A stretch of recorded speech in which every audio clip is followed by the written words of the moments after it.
to the second webinar of the MSpot Cycle 1 Vale edition. Um, First of all, I hope that you can see that my hair has grown since last week.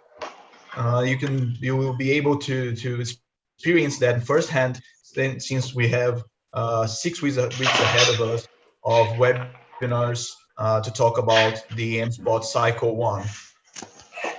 My name is Guilherme Marinho. I'm a corporate accelerator for Neo Ventures. And today we are going to be talking about MSpot Cycle 1 challenges for the. Okay, so let's talk first about the program. As you know, MSpot is a customized program to solve exclusive challenges of mining hub, mining companies, and associated suppliers. In MSpot, the mining company or supplier can launch specific challenges and its exclusive interests according to the operational or strategic needs of that company. So how does it work? We go through a specific mining company and detect the priority and specific challenges of their businesses inside their freely defined teams, and then we go through networking and we go through extensive call of applications disclosure so that you all can see what those challenges are and offer your solutions. After that, we're going to select the most skilled and the most fit ones to our challenges, and those will be selected to start their relationships with Vale in this cycle 1 of MSpot. Okay. So this is our schedule. As you can see, we are already working on MSpot since late April, setting it up inside Vale and actually finding the challenges that we are presenting to you guys. We launched the program and we launched the call for applications on June 3rd within Mining Hub's MStar Cycle 3 demo day. And now we're going to through a phase of full disclosure and exposure of the challenges and of the call for applications, as we hope to get more and more of you guys to apply to our program and receive your solutions. Okay, so after that, we're going, our deadline, that is very, very important. Our deadline for applications is August 9. So please be aware of this date, August 9. You have all the way to then to perform your application to apply to our program. But I would highly recommend that you check the call for application now, check if you have the correct solution for one of the challenges, and apply as fast as you can, as that will give us the opportunity to get to know you earlier. So please be aware of that. After that, we're going through a month and a half period of startup selection, and we'll discuss every detail of your application and select the 3 most fit startups to each of the challenges. We are going through, after that, a week of traveling logistics and the bootcamp in which the 3 of the most fit startups will be selected to talk to Vale and to receive a Vale supplier stamp and to become one of their suppliers. After that, we're going through a proof of concept execution and a test, which will last for all those 5 months, starting on late October, and that will allow you to actually test your solution inside Vale's environment and see if you can actually apply your technology to their reality. Moving on, we're going to then talk about the proposed challenges and in this next few weeks We're going through each area of Vale. And today, our first area that we're going to talk about is energy. So you can see all the areas that we have the proposed challenges for now. So as I said, energy is our first one today. After that, we have railways, geotechnics, technical marketing, navigation, pelletizing, and port. So if you can check our website on the screen there, you'll be able to see all the challenges in detail and the call for applications in full detail and be fully aware of how to apply and all the details of our program, and also get to know the Mining Hub's new website. You can check it out and see all of the programs that we run there, and I will talk a little bit about that later. So with no longer delays, let's go and get ahead of us and talk about the energy challenges. For that, I have the whole team of Energy of Vale here with me. They're the experts. They're the guys who really know what they're talking about, and they're the ones who have been helping us since the start to shape this challenge and to really and they really understand every single aspect of it. So feel free to send them a question, send them a comment, and we will be able to discuss that with further details as our webinar goes on. Okay, so let's go to our first challenge: the integrated measurement of specific consumption of fuel and gas emission with high precision. Okay, and for that challenge, I will first call Healy. Healy, can you hear me? Yes, I guess it's a Chilson. Hello, okay, it's Achilson, yeah, right. So Healy will be with us in a short period. So now let's first call Achilson. Achilson, if you could please be so kind to describe to us the whole details of this challenge. Okay, thank you, Guilherme. Thank you for having us here. Thank you all for your interest in our challenge. So this first challenge is about fuel consumption and gases emissions measurements. And as you can imagine, fuel is one of our highest operational costs. Not only is a high operational cost, but it also takes a great part when we talk about greenhouse gases emissions, right? So mainly carbon dioxide, methane, and and nitrous oxide. Okay, so we do have a hard goal to reduce emissions for the next years. So we should be reducing 33% of our greenhouse gases emissions to 2030.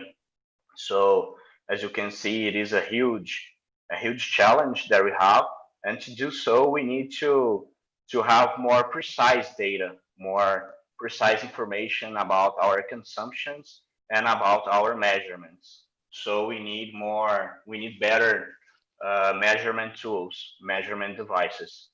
So this challenge actually. Uh, so first of all, let me explain how it works today. So to measure the fuel consumption, we have two main methods to do it. The first one is to measure on the fuel station how much fuel was filled in the truck, so that we have the absolute consumption of the truck.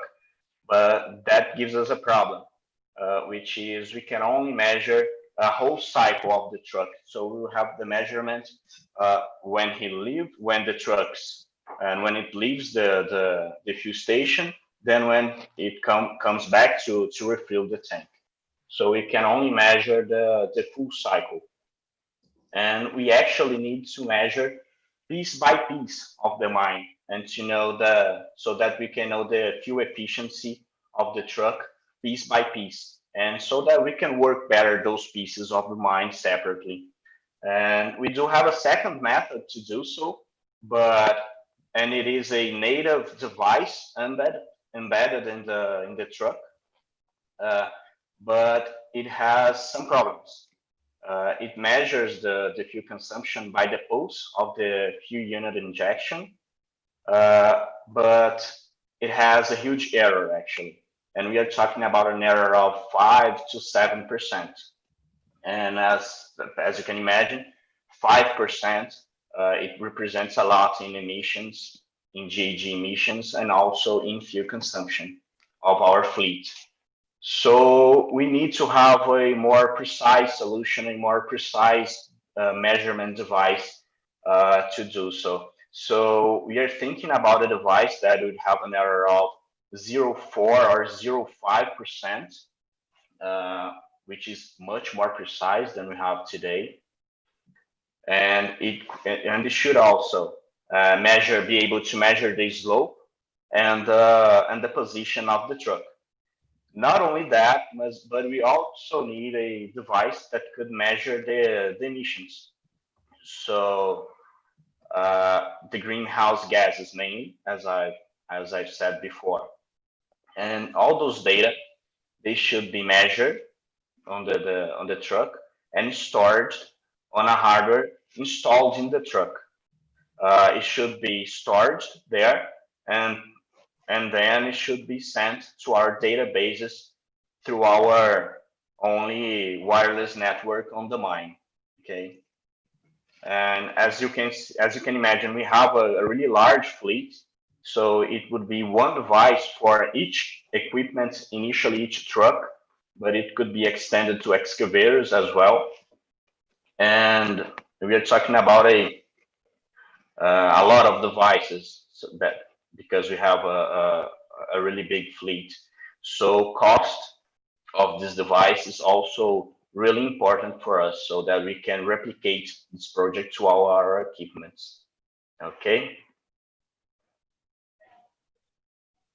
And that's it. Thank you, Achilson, for that. Rafael is the leader of innovation of this area. He's also here with us. Do you want to add anything to that, Rafael? Nothing to add. I believe that Achilson has explained it pretty well, and only make an effort to let the startups and other companies to think about this gain of scale that comes from their solution. That is a key thing that we are pursuing in this kind of challenge. Okay. Nice. Yeah, that's a really important thing to think about as the scalability of the solution, especially when we talk about an entire fleet of vehicles. So that is quite huge. So that needs to be thought out really well. And let me just ask you, how do you think that this? Why is it that this challenge is so important to the energy area? Do you have any insights on that? Well, I will talk about a little. Maybe Achilson could add also. I think that this kind of project is key to our area because we have some kind of we are testing a different kind of solutions to reduce our greenhouse emissions. So we need a better kind of instrument, a better kind of data that are capable to really express to us the right information that we need to evaluate each and every one of them. So I think that as we have this better data that comes from a better instrumentation, I think that we could be more precise in terms of which technology do we have to advance. Always in relation with the OHTs, the haulage trucks, and other equipment as well. Okay. Nice, nice. And it's such an important thing when you think about greenhouse emissions and how to reduce that. It's such a key environmental aspect of the company and of the whole business itself.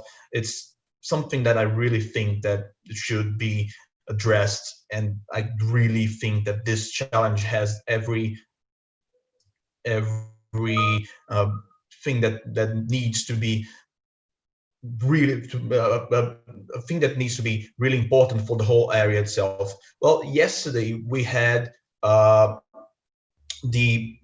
Portuguese version of this webinar, and within this version we had a very good question from Cauê Martin. I will actually thank him for his participation yesterday, and I will repeat his question today so that you guys can actually hear it.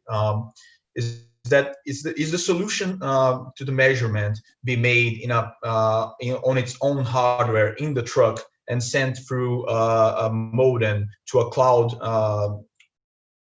to a cloud computer? Could you address that, Achilson, please? Well, actually, as I said, the data should be stored in a hardware installed in the truck, and it should be sent to our databases through our own wireless network on the mine. So why should it be stored at first and not only sent to our database? We need to store it because we could lose signal. We can lose signal. It happens on the mine. So we wouldn't be able at this moment when we lose signal to direct send the data to our databases. So it is important that we also have a storage. We also store this data in the truck in a separately hardware, okay, in a separated hardware. It is important that we also store this data so that once we have the signal back, we can transmit it to our databases. Okay, great. We do have a question from our YouTube feed. It's from Bruna Mariano. And what are the information that would you like to get from the emitted gases? What exactly is this information? Okay. Thank you for the question, Bruna. Yeah. Mainly our greenhouse, mainly components that affects our greenhouse gases, which are carbon dioxide, methane, and nitrous oxide, mainly those, among others. Okay, great. Another thing that I will address that was asked yesterday, and we can get to further details on that on the end of this webinar, is that the solutions that can be presented only for mConnect or for only for startups, or they can be also presented for the suppliers. Well, if you do present it on mConnect, that will also go to the suppliers. That was Freddy asking yesterday, and I think that's a good information to be registered. If there's not any other questions about this challenge, I will thank Achilson for his great insights. This was a wonderful chat, and I will now go on and start to talk about our second challenge to the energy area, which is replacing bunker oil for ships at berth. And I will ask now then to Hile to give us his thoughts on this challenge. I'm sure he will fully describe it in great details. Okay, Hile, would you be so kind of talking about it with us.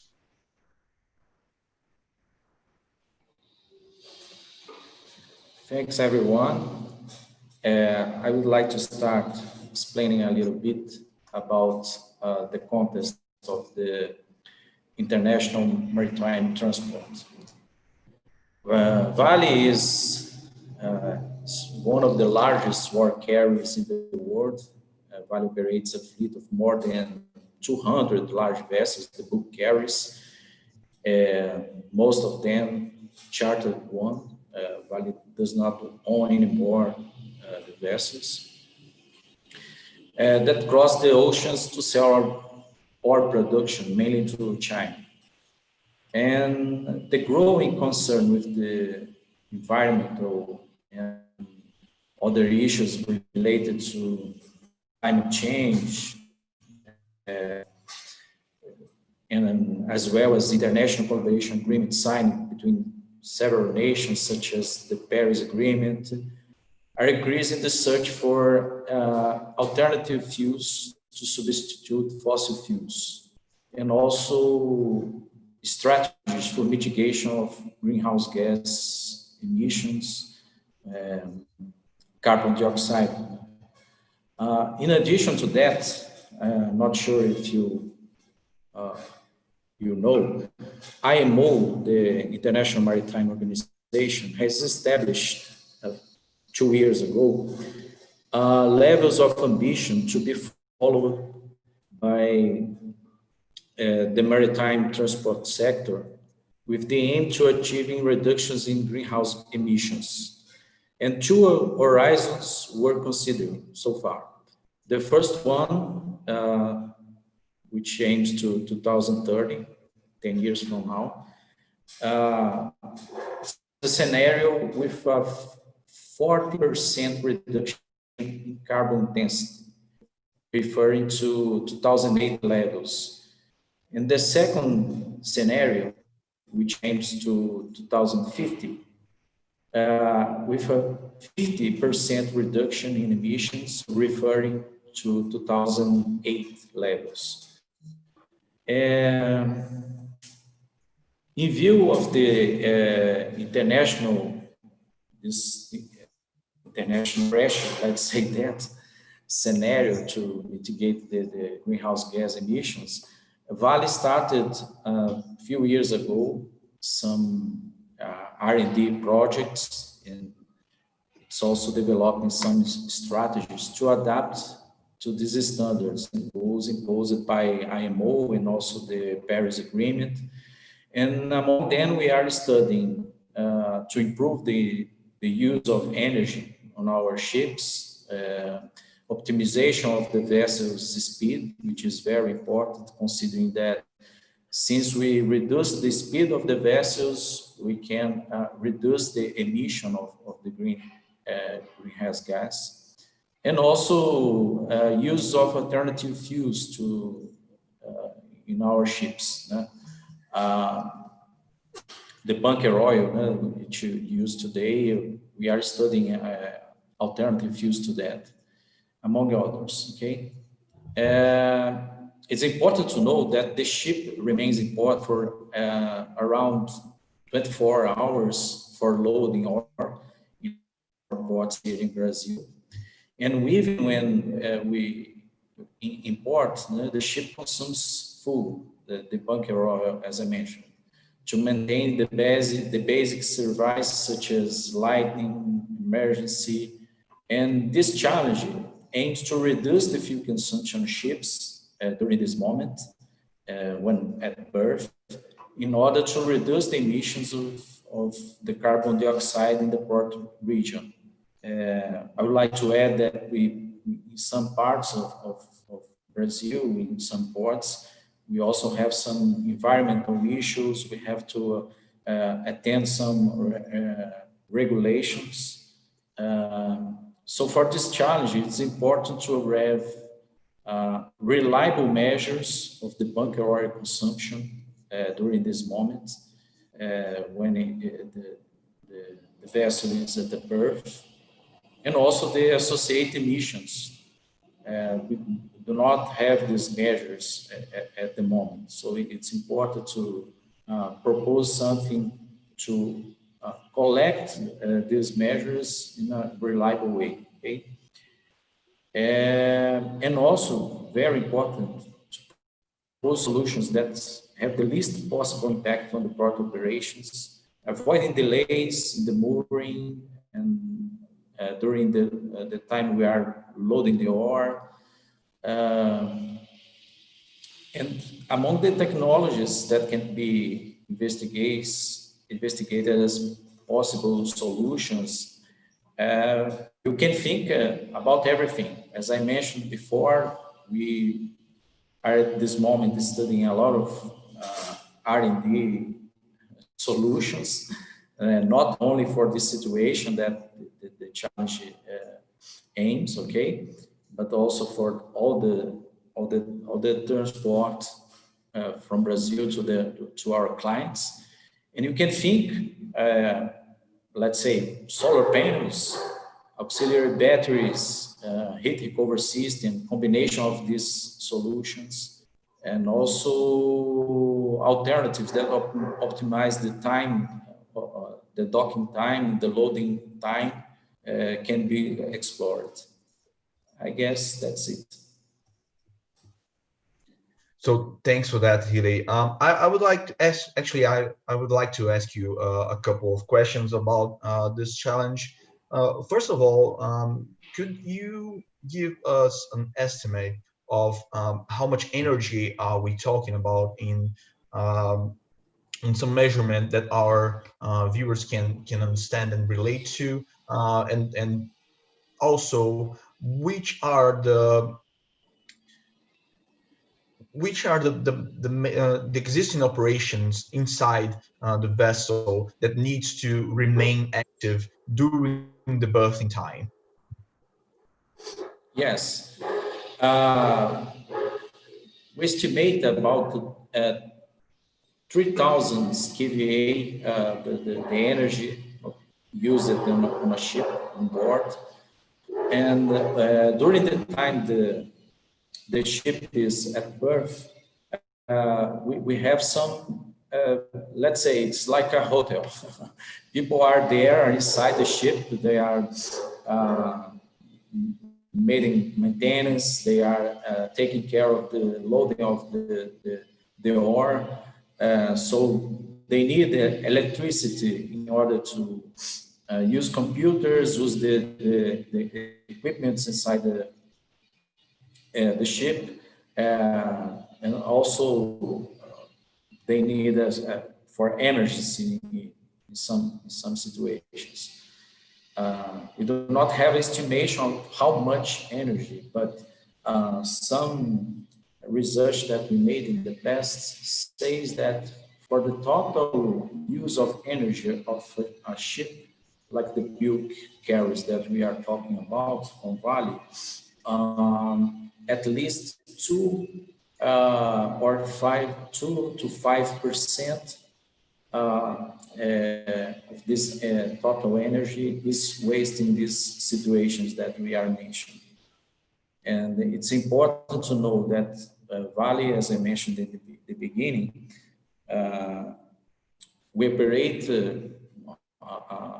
a fleet of almost 200 vessels. So imagine the challenge that we have considering that. Okay, Healy, thanks for that. I also have another question. Is there something that you have already tried in terms of different kinds of energy of energy generation outside the bunker oil? The bunker oil. Have you ever tried, for instance, solar energy or any other kinds of renewable sources in order to solve this? Has this ever been tried? No, not yet. Some of them are on early stages of research. when we are talking about application for ships, okay? Solar panels, I know it's a technology that has developed a lot in the past decades, but when we are talking about a good carrier like the ones that Vale use in the fleet, they're big ones. So it's hard to think in a solution in order to do that. But there are some solutions. For example, the onshore connection in some ports, which they use the port at the energy available at the port, and connect it inside a panel inside the ship, and they can provide the energy, at least a part of it. And at these moments, they can turn off the engines. Okay, that's a possible solution.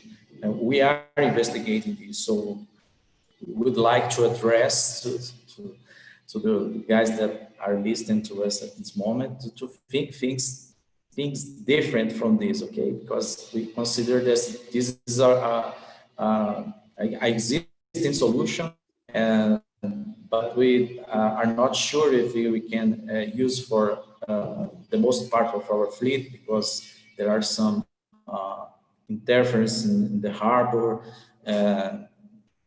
Please think about new technologies or batteries, or as you mentioned, solar panels, anything like that.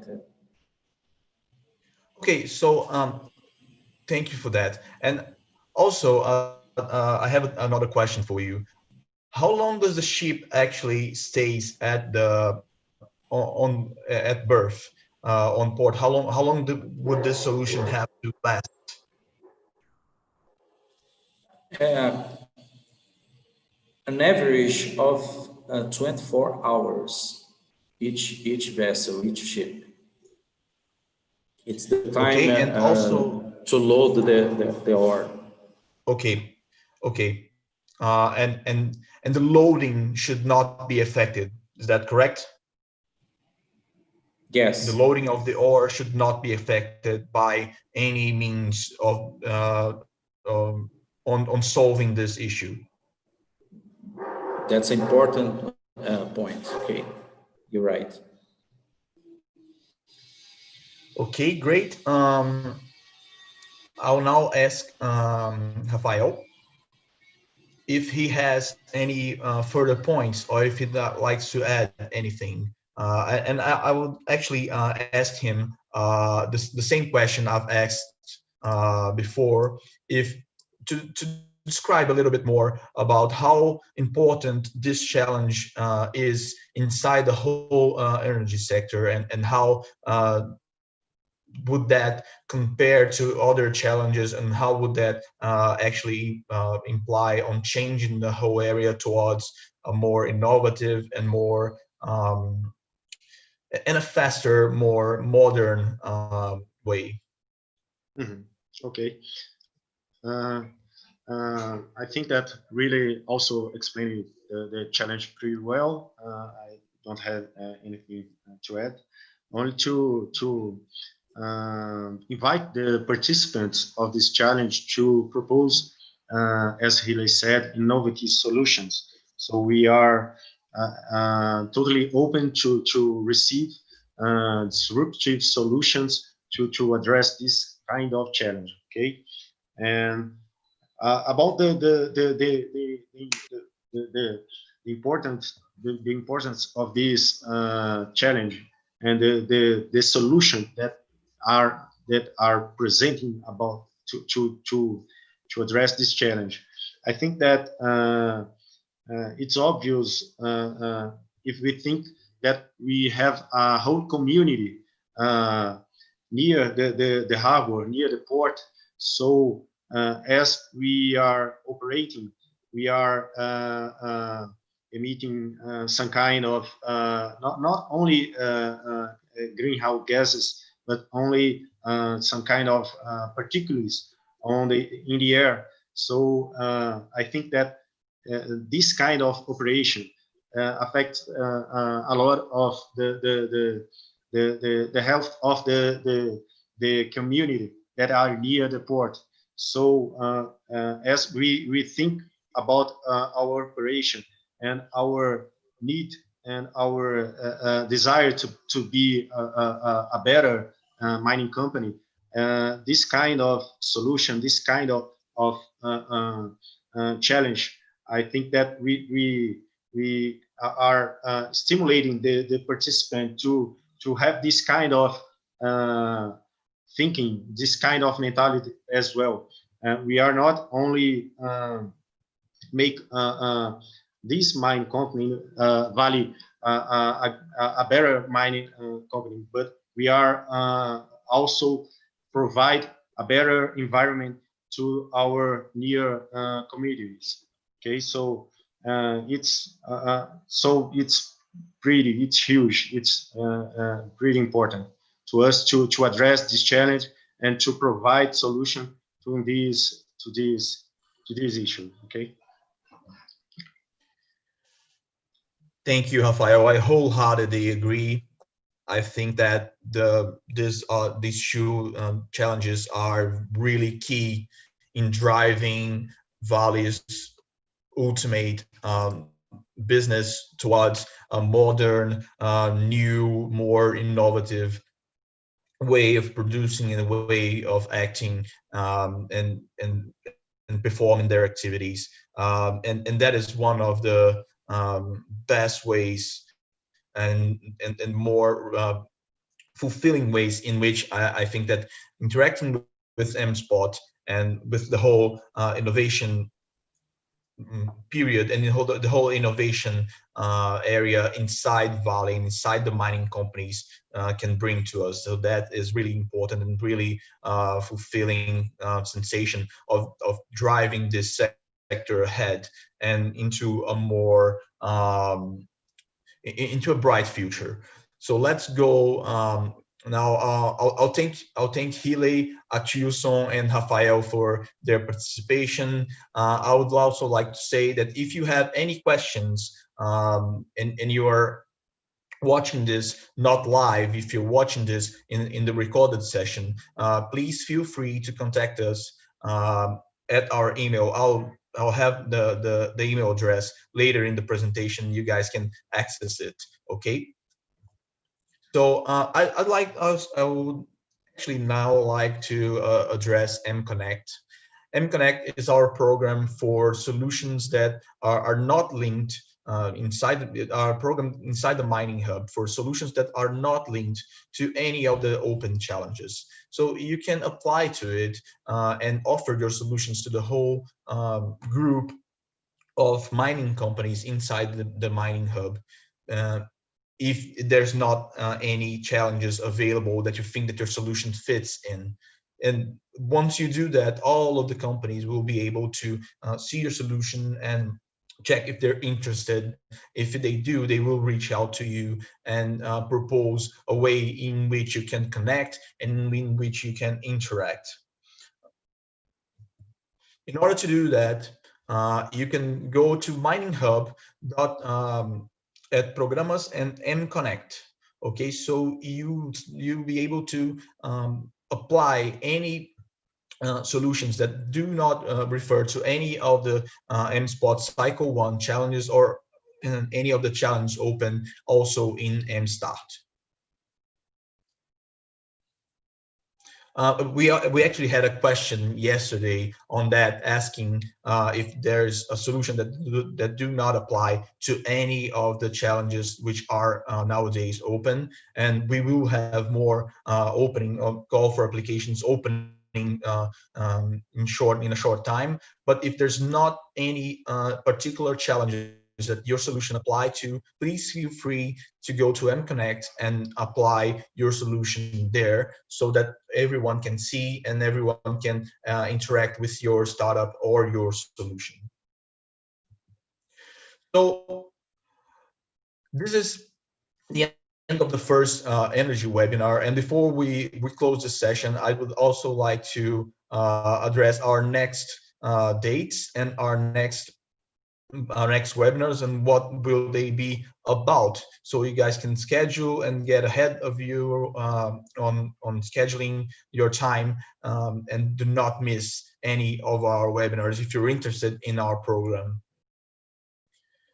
This one, we had one last week where we talked about all the color of applications, what is necessary for you to have and what is necessary for you to do to apply to MSpot. We had this one now talking about the energy area challenges. The next area is railroads. We will do that next week on the 1st of July. After that, this will be the only webinar with 2 areas within it. This will be the geotechnics and technical marketing area on July 8th. After that, we have the navigation challenges on July 15th. So they go on and on week after week. Next one is pelletizing on the 22nd of July. We go all the way through July and entering early August with this. Port area challenges will be on the 29th of July. After that, we'll have the last one where we go through an application walkthrough right ahead of the ending of on the final date, the deadline for applications on the early August. So on August 5, we'll have this session where we'll go in detail through your applications and through your process so that you guys will not miss this deadline. So with that, I'd also like to add that if you have any doubts for the call for applications for anything that's there, feel free to reach out to us and send us an email on contato@mininghub.com.br. Okay. I'd also like to invite all of you to visit our website, where you can check all of this information we just discussed and see all of the open challenges and the open programs. Check out MSpot, MStart, MConnect, all of the mining companies and suppliers which are associated to us. Also, I'd like to invite you to be aware of our social networks at Facebook, at Instagram, LinkedIn, TikTok, and even TikTok, and here at YouTube. I would also like to you guys to check the Collision from Home event that's happening this week. We are participating in it. It's been a real pleasure and a real